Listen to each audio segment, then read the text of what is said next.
I just went to the store to buy pickles and saw that they were $10. So I'm going to make my own. Growing up, I would make pickles with my grandma. I'm Romanian. We would call them muratur. I said that wrong. I'm sorry. I'm second gen. I don't speak Romanian. I wrote down all of her recipes in this book. When I first went to college, this kid asked me what my last name was. And I was like, it's Barbulescu. And he was from Romania. And he's like, you can't even pronounce your last name right. And I was like, okay, what would you say? And he was like, Barbulescu.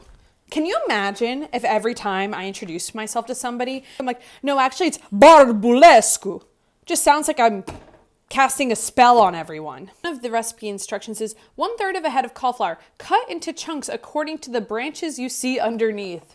Okay, cool. I guess we're going on an expedition into the cauliflower today. I grew up calling my grandma Mama Mare, and then I took Romanian classes in college. One day they were like, how do you say grandma? And I was like, Mama Mare. And they were like, no, apparently Mama Mare is like slang for big mama. So that's how I found out that my grandma was the head of the Romanian mob. I have already butchered this because I shouldn't do two things at once. Do I crave split attention? So I can't really speak Romanian. All I can really do is like respond to commands, like go to sleep, get out of bed, stop.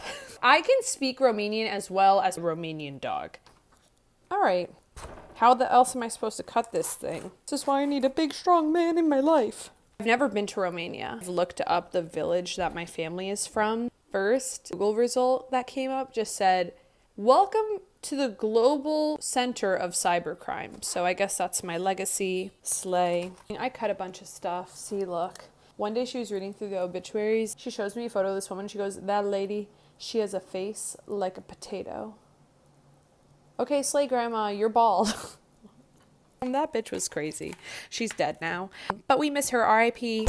We will never be the same. Look. My grandma, she used to cook with absolutely no spices. Spices for us, Romanians, 4 garlic cloves and a few bunches of dill. When I took a class in Romanian in college, it was me and this one other girl, but the difference between us is that I have dog level Romanian and she had spoken Romanian growing up with her family but just couldn't read or write. And one day they're doing religions and the teacher's like, what is the name for like Christian, for Muslim, for Jew? And this girl says some word for Jew and my teacher's entire face falls.